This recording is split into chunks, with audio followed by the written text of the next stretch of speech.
I've always been a huge fan of Dragon Ball Z, and Gohan was my favorite character. He was the underdog, the kid with so much potential, the one who always rose to the occasion. So, when I found an old VHS tape at a thrift store labeled Dragon Ball Z, Gohan's Descent, I couldn't resist. The tape was unmarked except for the title written in faded red ink. There was no artwork, no description, just the name. The store clerk, an elderly woman with a stern expression, hesitated when I brought it to the counter. "Where did you find this?" she asked, her voice low.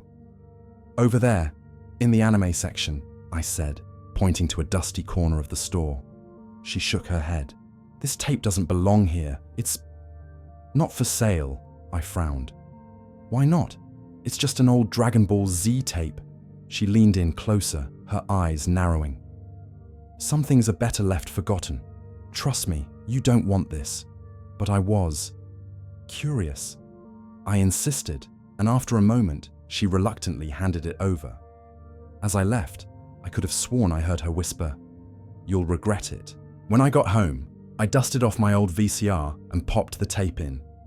The screen flickered to life and the opening credits began. But something was off right from the start. The music was distorted, like it was playing backward, and the animation was wrong.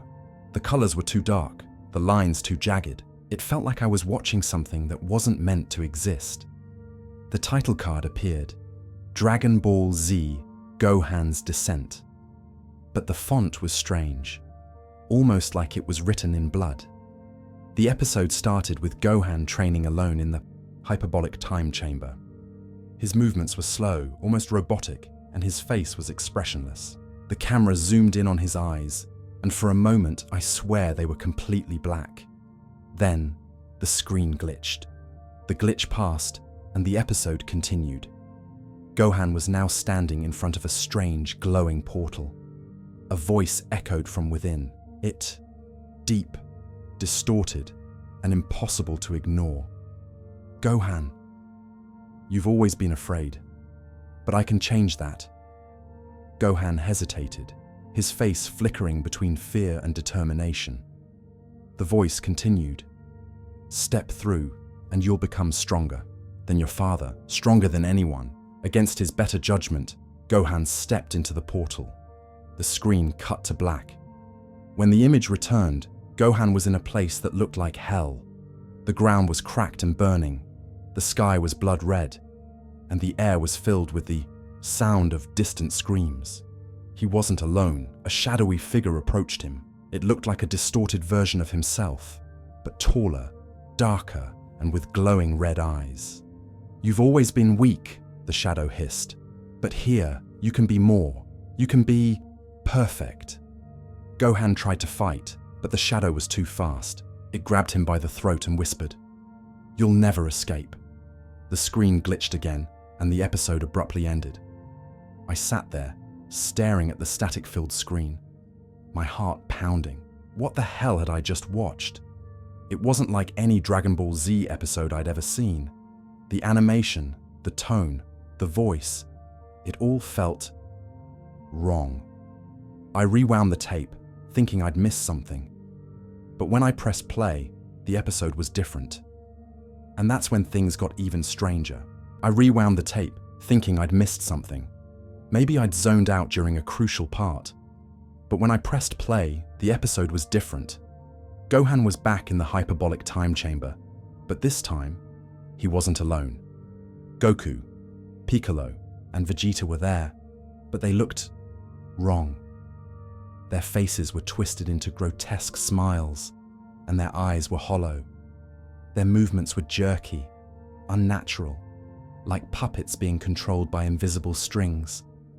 They surrounded Gohan, chanting, in unison, "You don't belong here. You never did." Gohan tried to fight back, but his attacks passed through them like they were ghosts. His Kamehameha wave, usually so powerful, fizzled out before it even reached them. The screen started glitching violently, and the audio became a cacophony of screams and static. Then, the shadowy figure reappeared. It stepped out from behind Goku, its red eyes glowing brighter than ever. It was taller now, more menacing, and its form seemed to shift and warp as it moved. It looked like Gohan, but also not.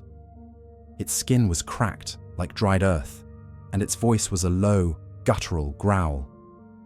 "You're mine now," it said, its voice echoing through my speakers.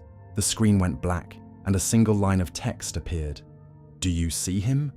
I paused the tape, my hands trembling.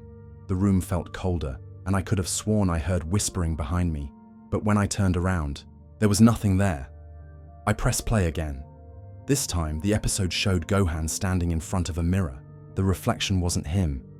It was the shadowy figure. It reached out of the mirror, its clawed hand gripping Gohan by the wrist. "You can't run from me," it said. "I'm part of you now." Gohan screamed, and the screen glitched again. When it stabilized, the shadow was gone, but Gohan's eyes were now glowing red. The camera zoomed in on his face as he whispered, "He's coming for you too." Then, the screen cut to static. I tried to eject the tape, but the VCR wouldn't let me. The static continued, growing louder and louder until it felt like it was inside my head.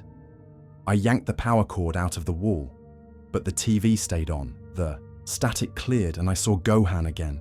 He was standing in my living room staring directly at me through the TV.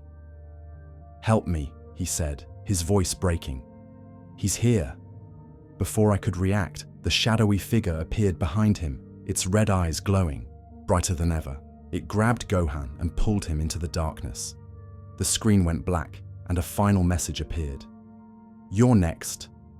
I sat there, frozen, my heart pounding in my chest. The TV was off now, the room silent, but I couldn't shake the feeling that I wasn't alone. That night, as I lay in bed, I heard a whisper in the darkness. "He's waiting for you." And when I looked in the mirror the next morning, my eyes were glowing red. I woke up the next morning with a pounding headache. My room was eerily quiet, and the air felt heavy, like a storm was about to break. I stumbled to the bathroom, trying to shake off the unease that had settled in my chest. When I looked in the mirror, I froze. My eyes were glowing red. I blinked, rubbed my face, and looked again. The glow was faint, but unmistakable. It was the same red I'd seen in Gohan's eyes during the episode. My heart raced as I leaned closer to the mirror, trying to make sense of what I was seeing. Then the reflection moved. It wasn't me, it was him, the shadowy figure from the tape. Its face was twisted into a grotesque grin, and its eyes burned like embers. It reached out of the mirror, its clawed hand gripping my shoulder. I screamed and stumbled back, falling to the floor. When I looked up, the mirror was normal again. My reflection was mine, and the glow in my eyes was gone. But the feeling of its hand on my shoulder lingered. I spent the rest of the day trying to convince myself it was just a nightmare. Maybe I'd been too stressed, too tired. Maybe the creepy episode had messed with my head. But deep down, I knew it wasn't that simple. That night, I decided to get rid of the tape. I couldn't risk watching it again. I grabbed it from the VCR and threw it in the trash, along with the VCR itself. I even took the bag outside to the dumpster, just to be safe. But when I got back inside, the tape was on the coffee table. I stared at it, my blood running cold. It was impossible. I'd just thrown it away. I picked it up, my hands trembling, and noticed something strange. The label had changed. Instead of Gohan's Descent, it now read, Your Descent. I didn't know what to do. I thought about burning the tape, but something stopped me. What if destroying it made things worse? What if the shadowy figure came after me for real? I decided to research the tape instead. Maybe someone else had seen it. Maybe there was a way to break the curse. I spent hours online, searching forums and obscure websites. Finally, I found a thread on an old anime message board. The title caught my eye: Dragon Ball Z, The Cursed Episode, Gohan's Descent. The thread was from over a decade ago, and most of the links were dead, but one post stood out. It was from a user named Science Scholar. If you're reading this, you've seen it. The episode isn't just a video. It's a gateway. The shadow is real, and it's coming for you. The only way to stop it is to find the original creator. He's the only one who knows how to end this. There was no name, no contact information, just a cryptic clue. Look for the man with the third eye. I didn't know what to make of it. Was this some kind of joke? A prank? But the more I thought about it, the more it made sense. The symbol on the tape, the third eye, the old woman at the thrift store. She'd warned me not to buy the tape. Maybe she knew something. I grabbed my keys and headed back to the thrift store. When I got there, the store was closed. The windows were boarded up, and a for sale sign hung on the door. It looked like it had been abandoned for years. I asked around, but no one remembered seeing an old woman running the store. It was like she'd vanished. As I turned to leave, I noticed something on the ground. It was a small faded piece of paper with a symbol drawn on it. The same third eye from the tape. On the back, there was a message. He's watching you. I felt a chill run down my spine. The shadowy figure wasn't just in the tape. It was here, in the real world, and it wasn't going to let me go. I spent the next few days obsessively researching the symbol of the third eye. It led me down a rabbit hole of conspiracy theories, occult practices, and obscure anime lore. Finally, I stumbled across a name, Hiroshi Tanaka. According to an old article, Tanaka was a freelance animator who had worked on Dragon Ball Z in the early 90s. He was known for his dark, experimental style, but he'd disappeared under mysterious circumstances. Rumors swirled that he'd been working on a secret project, a lost episode that was never meant to air. The article mentioned a small town in the mountains where Tanaka had last been seen. It was a long shot, but it was the only lead I had. Tati. Drive took hours. The town was tiny, almost abandoned, with crumbling buildings and overgrown streets. I asked around, but no one wanted to talk about Tanaka. Finally, an elderly man at a rundown diner pointed me to an old studio on the edge of town. "It's been closed for years," he said, his voice trembling. "But if you're looking for him, that's where he'd be." The studio was a decaying building, its windows shattered and its walls covered in graffiti. The door creaked open as I pushed it, revealing a dark, dusty interior. The air smelled of mildew and something else, something metallic. I found a light switch, but the power was out. Using my phone's flashlight, I made my way through the building.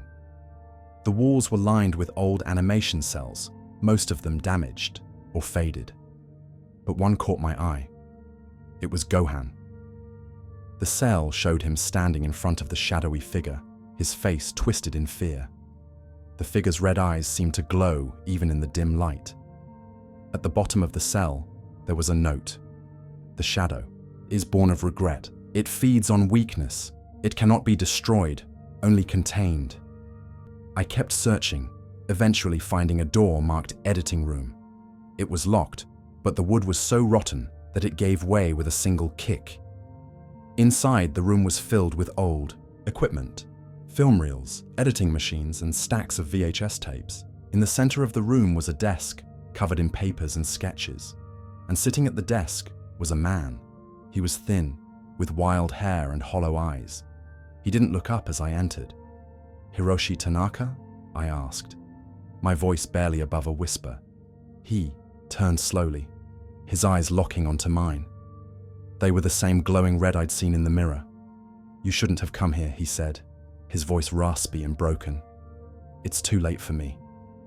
But maybe you can still save yourself." He told me everything. Years ago, he'd been working on a special episode of Dragon Ball Z, a darker, more experimental story focused on Gohan. But as he worked, something changed. The characters started to feel alive. The shadowy figure he'd created began appearing in his dreams, whispering to him, feeding on his fears and regrets. "It's not just a story," Tanaka said, his hands trembling. "It's a curse. Once you watch it, the shadow knows you. It becomes part of you." I asked him how to stop it. "There's only one way," he said. "You have to finish the episode. But it's dangerous. The shadow will try to stop you. He handed me a tape, an original master copy. The label read, Dragon Ball Z, Gohan's Redemption. Play it, he said. But be careful. The shadow is always watching. As I left the studio, I felt a chill run down my spine. The shadowy figure was standing at the edge of the woods, its red eyes glowing in the darkness. It didn't move. It just watched. I knew what I had to do. I drove back home in a daze, the master tape clutched tightly in my hands. Tanaka's words echoed in my mind. The shadow is always watching. I could feel its presence, like a weight pressing down on my chest. Every shadow in the corner of my eye seemed to move. Every sound made me jump. When I got home, I didn't hesitate. I plugged the VCR back in and inserted the tape. The screen flickered to life and the distorted opening credits began. The music was even more unsettling than before, a cacophony of dissonant notes that made my skin crawl.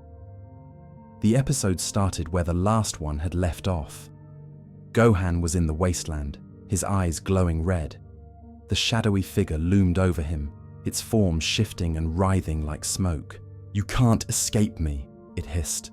"I am your regret, your weakness, your fear." But this time, Gohan didn't cower.